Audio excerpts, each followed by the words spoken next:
Amen. Amen. Amen. Ngiva nje bazalwane ukuthi alishintshe izwi lakho ngoba wena uyinkosi. Alishintshe izwi lakho ngoba wena uyinkosi.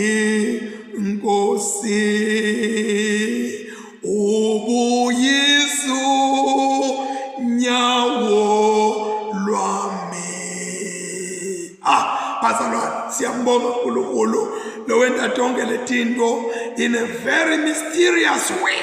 He does it for us and for the kingdom of His glory. Let us pray.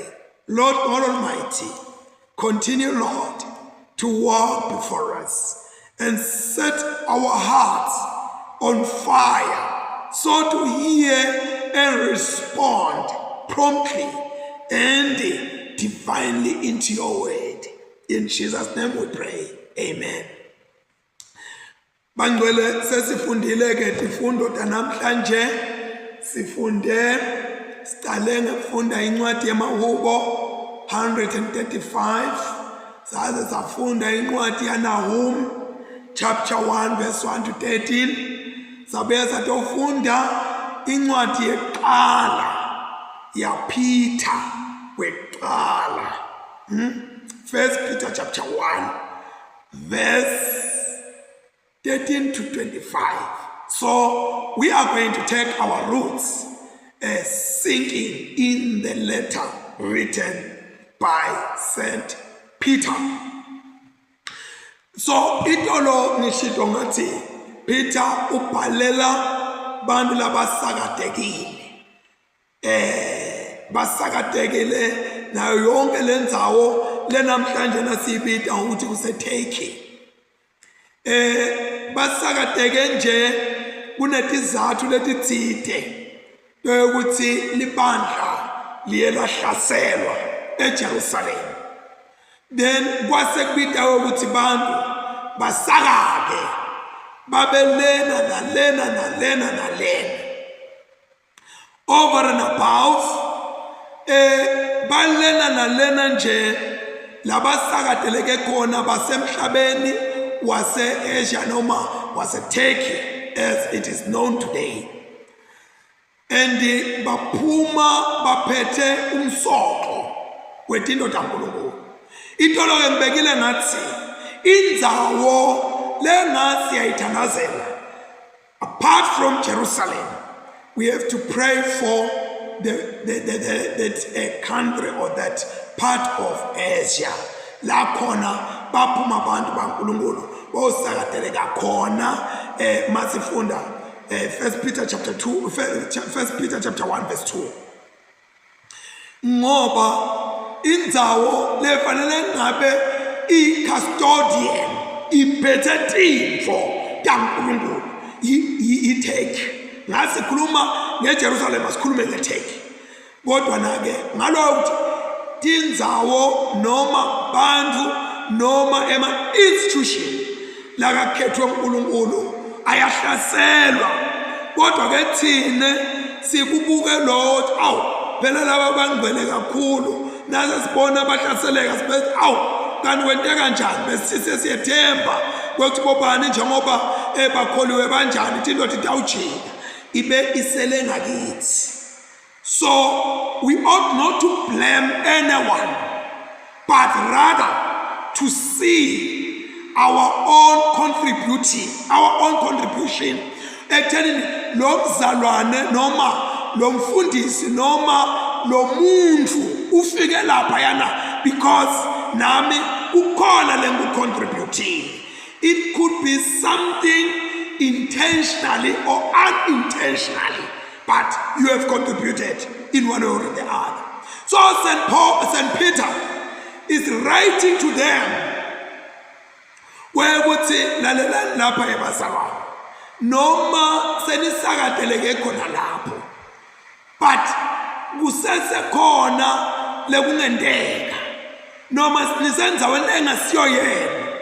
Khumbulani ukuthi you still have to carry on umsebenzi kaNkulunkulu. Akusho ukuthi mangabe ubanzetelekile usenza wena lekucompromise ngokukholwa kwakho. You have to give up and do as they do. But you still have a work to be done by you. So Peter, uyababhalela ukuthi noma ngabe nilapho kubekani nemsebenzi. Uphinde uyabakhuthaza ukuthi nine nemukela Kristu lolithemba lelingabuni uthi lelingagugi lelingaphelelwa isikhathi lithemba lephilayo. So ke kungileyo ndlela leyo ke labeka bakhuthaza khona idolo. But ke namuhla siyaqhubeka ngeke ngize ngihlale kade lapho dinenge into letingafuna ukuthi tingidonse ngigcine kumbe engifuna lokuhlala kuleyo ndawo kodwa I have to move on. Namuhla sifika lapha ku verse 13. So ukhulumile Peter wakhuluma lokungathi ngenda le recap ngapha kungoba kukhona tindlo lesethi selenjele ngifuna ukuthi nginato ngithi uthi faka kancane ngala lo ukuthi umpostoli Peter idolo ukhulumela ngendzaba yokuthi uyathi there are multitudes that are watching over us. Baprofet bo-Isaiah nalabanye baprofesaya ngaletinto bahamba tingakendeki. Uthi bebangajabula kangako uthi bona letinto tendeka kodwa bahamba. Thina-ke namuhla sesiyatibona letinto letaprofesaywa ngaleso sikhathi. Kithi is no longer a prophet but setinto leti-practical lesitibonako lesitiphathekayo. And itibonakala nje tiphatheka kungiloka nalokuya kunalengcingwana lenye leyifuna ukuthi ngivete. Yawe ukuthi masi tawuphetha lapha. Lord, angels, they are observers. They observe. They look at the scripture, they look at us. They look at the scripture, they look at us and praise God kuso sonke isikhathi. Uthi uyabongeka Nkosi masibona letinto tendiwa bantu bakho emhlabeni. So ke bazalwane, nginathi kumbe angibeke lapho ngibese ngiyaqhubeka la. Well, namuhla umpostoli Peter ukhuluma amagama la uthinta ngomphefumulo wami. Uthi ngaloko ke bophani tinkalo tetingqondo tenu. Give your loans of your mind. Kusho kuthini lo? Uma ngabe ubopha etinkalo noma utibopha utishumbekeda wendani usho ukuthi you are getting ready kuyosebenza. Ulungela kuyokuba umsebenzi thide. Njengomuntu nakakhwika lisheti lakhe. Usho ukuthi nyalo sengiya emsebentini lotsite lokufuna ukuthi mina even my physical appearance itshengisa ukuthi I'm ready for lo msebenzi lese ngusumele ngiyowenda. Uthi ke umpostoli Peter weqala if we are going to do umsebenzi kaNkulunkulu wendeke ulethe ukudumo kuNkulunkulu kupita tingqondo tethu tibe geared, tingqondo tethu tivunuliswe, tingqondo tethu tibe netinto lefanele ukuthi tibe nato in order to execute umsebenzi waNkulunkulu. Ngeke siwenze umsebenzi tingqondo tethu tinhlalunhlalo. Ngeke siwenze umsebenzi waNkulunkulu tingqondo tethu tingakakwenzi nalokhunyo kubaseRoma chapter 12 ngiyabona verse 2. If I'm not mistaken, chapter 12 verse 2. Kunemagama lakhulunywa umpostoli Paul. Uthi ningalilingisi lelive kodwa niguqulwe ngekwentiwa kabusha kwengqondo yenu khona nitawukwati kuhlolisisa lokuyinzandvo yaNkulunkulu nikwati lokuhle nalokwemukeleka nalokuphelele.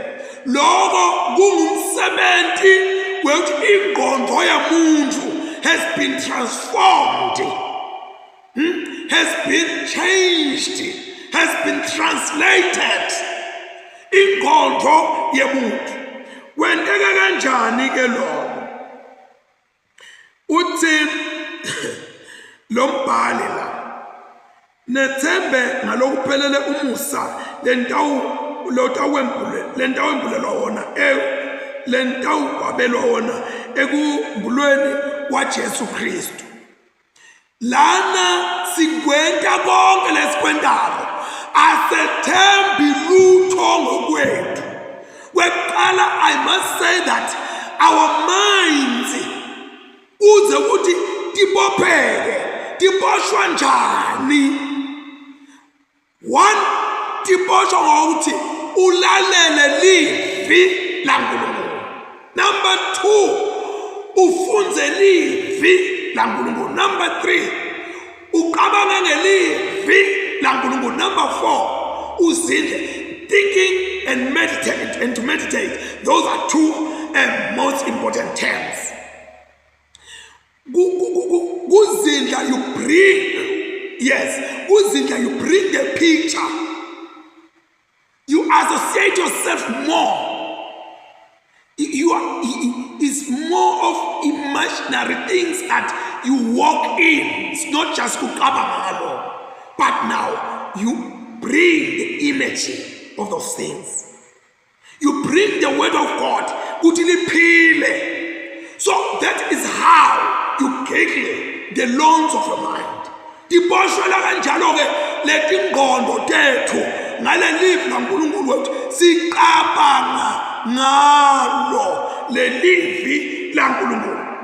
So ke sisakwenta konke lokho akusiko lokho lokutawusenta semukeleke noma sitholakale sesikule-ndzawo lefanelekile. Kodwa kwekuthi Kristu Jesu lokungiyena ayi-focal or center point in our lives, simbeke phambili. Lalelani uNkulunkulu njengebantwana bakhe, ningabuswa tingane tenu letathi nibusa, ningakati lutho ngokukholwa nguJesu Kristu. Silalela lelivi laNkulunkulu, singasabuswa imizwa yethu, kodwa sibuswe kuzindla ngelivi lakhe lesililalele. Athi njengobe njengobe lolo nibitile angcwele, nani ke banini ngcwele kuko konke kuhamba kwenu. Uthi banini ngcwele njengobe nami ngicwele.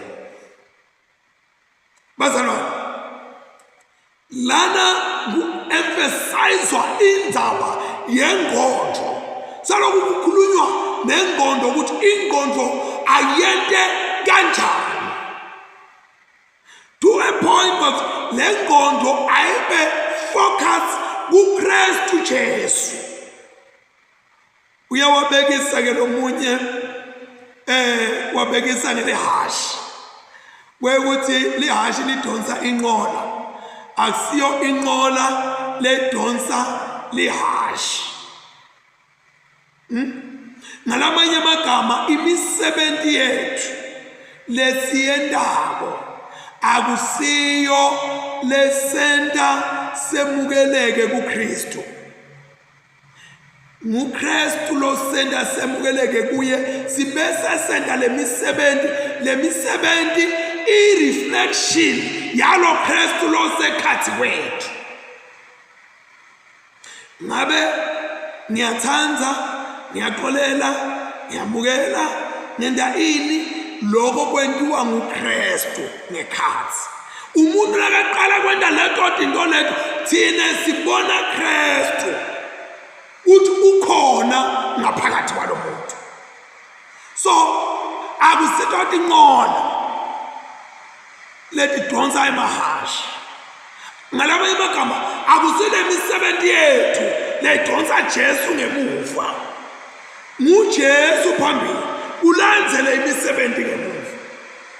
Asihambisi imisebenzi yethu embili at the expense of Christ Jesus.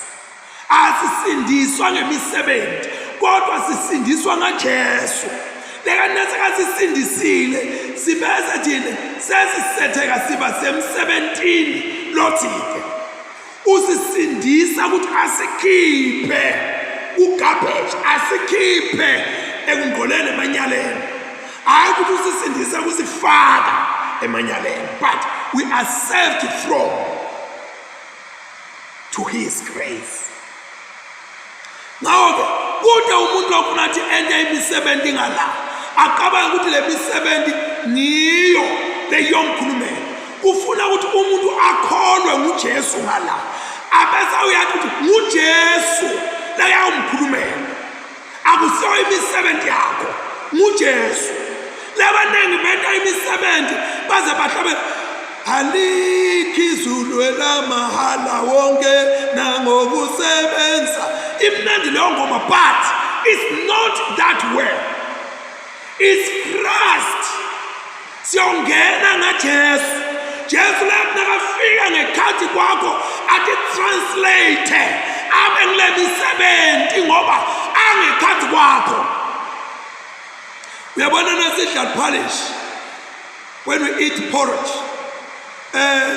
kuthiwa sithola i-energy le akusile liphalish lelikunika i-energy likunika boshukela bobani kodwa ngilento lelakulo leliphalish lelo ongayiboni wena lengumoya thide ibonwa iscience thide lamandla bekafundisa lomunye athi nami ngaze ngathi buka nje wathi uma ngabe soloku sidla kudingeka 8 banibani lamtimbele but naso udle kwendlulela bese kuyathathwa lokhu kuyakhishwa uthi ke kuphumela kuphi uthi kuphumela lapha esiswini sewutabona uzungu akhulile ngesisu sakhe ngetibunu anciphe sekuyasho ukuthi uzungu ukudle kakhulu lokho kwagcina lokho sekuta ukwenda lokho sekamdalela ke kugula zungu lolo khuluma.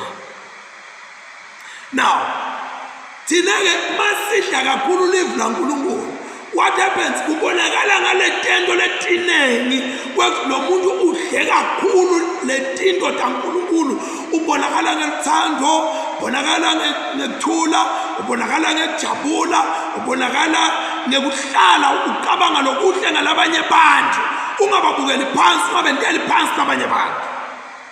So that is what is being said here. Uthi nanimbita ngekuthi ngubabe lowo ehlulela ngaphandle kwekukhetha kuzobe umuntu, ehlulele ngekwemisebenzi yemuntu, hambani ngekwesaba kulesikhathi nisethi hambi kulomhlaba. So uqala kuphi? Engqondweni. Tithi inkalo tetingqondo tenu atiboshe wase uyabuya ku-practical kwakuthi banini ngcwele, hambani ngekwesaba, sekuya practical. Lokho indzaba yaJesu kahle kahle uthi ungamemukela usetshethwe ingqondo ngemibhalo ibese yehla ingena etentweni, awenti ingakasetshethwa indzaba yakho.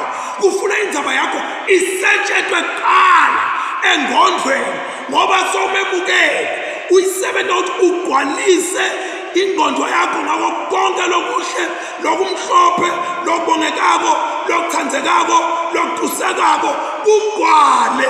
Kuthi kungagcwala-ke kubese kuyati-translate ngetento umuntu wenta entizwa ngilolo kugcwele ngekhathi kwakhe. So-ke kungako athi hambani, say-action plan ukuthi sesiyahamba umesaba lo simbita ngababa. Uyadlula lapha uthi nathi ukuthi now this after le livra uNkulunkulu lingene engqondweni lehle letentweni sekubuya ke manje sekomotivatwa. Verse 18 kwehla, now is a motivation. Usimotivator uthi ukuthi nathi kuthi nahlengwa ngani ekhambeni kwenu lokulida lena kunikwa bokhokho. Anihlengwanga netinto leti bugako njengesiliva negolide, kodwa nahlengwa ngengadi leligugu yeluwundlu lelinguKristu lelingenaqala nalelingenasici. Yena wathi ncadi live lisengakasekelwa, kodwa wabonakaliswa kuletikhathi tekuqina ngenxa yenu. Ngaye lo Kristu nakholwa kuNkulunkulu lowamvusa kulabafile, wamnika bukhosi kuze kuthi nibheke kuNkulunkulu ngelithemba nangekukholwa. That now is a motivation. Kwakuthi yini lesimotivatako? Uyathi ngeke lo umuntu athi phela ufuna ukuthi kube khona lento lekammotivate umnike yona noma umethembise yona itamkhuthaza. Njengabantu bethu nje bebabhala nabanye babhalile siyabakhuthaza kwekuthi hayi nawe lisebentileke ntombi yami noma mfana wami, this is what I'm going to do for you. So ke la there is this motivation that asikwathi ukuthi asikahlengwa ngetinto letigugako letibonako letiphelako, kodwa lokhu kuselethi noma ngabe siyahlushwa noma siviswa buhlungu noma kwentekane etimpilweni tethu, sihambe sinelwati lolu simotivatako ukuthi lento yethu ayiboni, lento yethu ayipheli, lento yethu ayebiwa, lento yethu ayisitho tinganekelwane tabokhokho bethu, kodwa nasikholwa nginalilithemba la nkulunkulu. Le nkulunkulu alembulenyalo, alinasici, alina yini liphelelisiwe. That is a motivation for us. We are not motivated by zihogo kwakuthi siyawushaka ngaki sishe nabo bani. We are not motivated ngetinto letinye ukuthi sinikela kangakanani, but we are motivated ngokuthi sathengwa ngengadi leligugu nalengenasici, ingadi yeluwundlu. That should motivate you in the very depth of your life situation. Lauti kanda usema chukchukwini ekujuleni. This must keep on motivating you. Wekuthi angizange ngithengwe ngetinto letibolako, kodwa tinto taphakade. Verse 22. Njengobe senihlambulule imiphefumulo yenu ngekulalela iqiniso ngamoya, kuze nithanze bazalwane benu ngeluthando lolude kudendisa. Thanzanani ngenhlitiyo lephelele. Phela senitelwe kabusha ngelivi laNkulunkulu lelingabhubhi, kodwa leliphila phakathi naphakathi. Ngoba umbhalo uthi wonke umuntu ufanana nejaha. Okay, ungakafiki la. Weqala nje kubalwa lana ukuthi nyalo into lenyona imqoka. Sesiphilile impilo yebungcwele. Let us not put aside uthandzana. Asithandzane ngeluthando lolude kudendisa. Sithandzane ngalokuphelele ngoba sitelwe ngalelivi laNkulunkulu. Our love should be fervent. Lwethembeke, lube nenshisakalo, luthando lekuthandza bazalwane bethu. Lube bete magugu, lube bete inzondo, lube bete impindiselo, lube umthandze njengaJesu lasithanda alenga siphambanweni kungena timpikili ngalana ngala. Wathi Baba bathethelele abakwati labakwendawo. Wathi ashitoloko kwasuka lisotsha lela lingaboni kulelinyaliso lalikora ngoba uyathi nantokora ufuna ukuthi beneliso ngifice leli ke lalivele lifiqwa kwasandalweni yalo, but uthi liyayihlaba inhlitiyo le lanikwa isikhala, lanikwa lesotsha sekathi tebabe bathethelela abakwati labakwendawo laba limphisela Jesu. Bo lamshaya inhlitiyo layijabula. Noma ngabe inhliziyo idzabke kangakanani limele kangakanani yaJesu yathi nayigwaza kophuma ingalo yashaya lelizwe lelingaboni lavuleka yathi nalivuleka yathi truly this was a good man. Uyabona ngesikhathi umuntu akwaza ahlabe enhlizweni, you still have to love. You don't have to withhold your love because lo muntu uzokulimathile. Jesu luthando lwakhe lwaphuma sekahlatshile, lwaphumela kulela soja lathi leli soja ngempela lo muntu bekayidodzana yaNkulunkulu. So-ke bazalwane, ngifuna ukuthi ngite emaphethelweni ukuthi ngoba umbhalo uthi wonke umuntu ufanana netshani nebukhosi bakhe bunjengembali yesiganga. Tshani buyabona nembali iyawohloka, imbali yakho iyawohloka, kodwa livi lenkosi limile kuyawudzimade kube phakathe lelivi ngilo lelo lelashiyelwa kimi. Lana uthi telo mbhali tindzaba Nahum chapter 1 verse 5 tindzaba tiyathuthumela embi kwakhe nemaqhuma ancibilike embi kwakhe. Umhlaba nawumbona umhlaba nalabahlala kuwo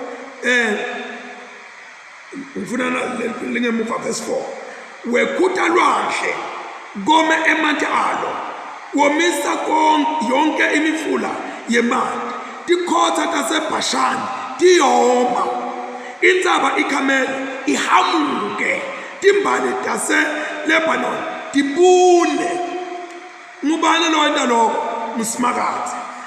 Isaiah chapter 40 ngale ku verse 6 chapter 40 verse 6 livi lithi memeta mina ngithi ngimemete ngithini bonke abantu banjengetshani nako konke kuthuma kwabo kunjengembali yesigaba. Tshani buyabuna netimbali tiyawohloka ngobe umoya wasimakaze uhusha etikwato ngempela abantu batshani. Tshani uyabuna netimbali tiyawohloka kodwa livi laNkulunkulu wethu lime kuze kube kunaphakade. Uyabona lenza tshana lena iyangithinta wonke umuntu noma ngaba nebukhosi noma ngaba netikhundla noma ngaba nemandla langakanani kodwa lithi livi laNkulunkulu wonke umuntu yonke into lethiwa nje umuntu iyafikelwa sigaba lesinjengetshani sekubuna ishoniswa phansi emhlabathini nebukhosi bakhe buhohloke tinto lebetitinhle diphele tiwele phansi emhlabathini. Lokho uma ngabe ungumuntu noma uyinkosi noma ungupresident noma ungumengameli noma ungubani ebandleni yathi ukuthi there is a time set aside for ukubona newohloka. Uthi-ke kodwa livi laNkulunkulu lona liyawuma kuze kube phakade. Lelivi ngilo lelishunyayelwa kimi. Ngiyathanda ukuphetha ngale ngoba kuke kwaba ne-empire so ngathathishela ke nawe i-empire yanga 303 leya orderisha ukuthi yonke into leyimibhalo eRoma onke amabhayibheli yonke into beyikhuluma ngaNkulunkulu ayibuye wabuya kwashiswa kwabathintuntu athi uqeda ngekukholwa uqeda ngalokho lesishumayela sisime kuko. Guess what? After 25 years sekuna Constantine nanaye sekayibonile le ndaba yekukholwa ukuthi ingiyo wa-orderisha ukuthi kube ngu-government lo tawusponsorisha ukuthi tincwadi meaning Bibles akakhiwe kwaphuma imali insamba timali kuhulumende. Yena lo hulumende lekathi tayitolo akushiswe lokho nguyana lo hulumende namuhla lothi lokho akulungiswe. Ngengeva lomunye athula ipoti yakhe what my term has come to an end, but the institution is still running. So it's not the institution that is coming to an end, but it's my term. The will iqale iyaqhubeka soloku iyagijima utongena labanye. Yona le will ikuyangena igijima kwangena labanye bathi akushiswa amabhayibheli. Ngiyona le will lena lethi emabhayibheli akabuye kabusha. Ngifuna kusho kuwe mntwana wasekhaya, we uthi noma ungalimala kangakanani, ulinyatwe simo sasemsebentini wakho, simo sasekhaya lakho, simo sempilo yakho, yathi the very same thing leyilimete wena ngiyo futhi leyitawulungisa impilo yakho. Kuphela kwakho kholwa ngoNkulunkulu. And don't lose this one.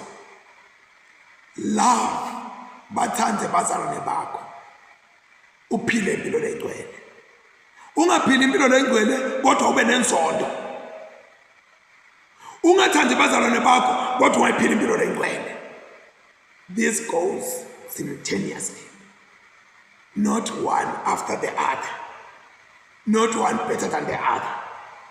To love is a command from Jesus when he says, love your neighbor as you love yourself. In these two commandments depend all the law and the prophets. Let us pray. Babelolungile siyabonga. Sibonga ukuthi kwekuqala nje Nkosi usibidele ekuthenini sithandze wena ngemphefumulo wonke, ngenhlitiyo yonke, ngengqondo yonke, ngemandla onke. Sikuthandze ngalokuphelele. Sibese sithandza bomakhelwane bethu njengoba sitithandwa thina. Wathi ke Jesu kule miyalo lemibili kubambelele yonke into le imithetho, noma lo mthetho wanini, noma lo prophet sanini, sibambelele nje kuloko. Where we love God with our all, and we love our neighbor as we love ourselves. Sisithe Nkosi wekuthi bomakhelwane bethu luthando lwethu luqhithekele kubo, balubone, balutuse, balutumise. Qhubeka Nkosi, sende siqale qala kuthanda abazalwane bethu, size siyakuthanda Nkosi nebantu bakho, balubona lolu thando. Lekathi umhlabelele nezitha zethu sizithande ngothando esilutholile. To love our enemies, it means we have gained this love. Not loving our enemies, it means we have not gained this love. So Lord, help us, we pray in Jesus' mighty name. Amen. Siyabonga kakhulu uNkulunkulu ngathi anganibusisa nilondolote, uNkulunkulu ngathi anganikhansela ebuso bakhe abe nemsakeni, uNkulunkulu ngathi anganibuka ebuso bakhe aniphe ukuthula. Ekuthula kwaNkulunkulu okungaqonda konke tigcine inhlitiyo nezingqondo zethu ekumatini nasekumthandzeni uNkulunkulu lo kanye nemfothana yakhe yodwa lethandzekako Jesu Kristu umsindisi nemhlengwethu nesibuso saNkulunkulu somandla uyise nemfothana namoya engcwele sibe sethu kwethu sonke manje nanini. Amen. Praise be to God. Praise be to God. Praise be to God. Babe sesibongile limnanzi lelive.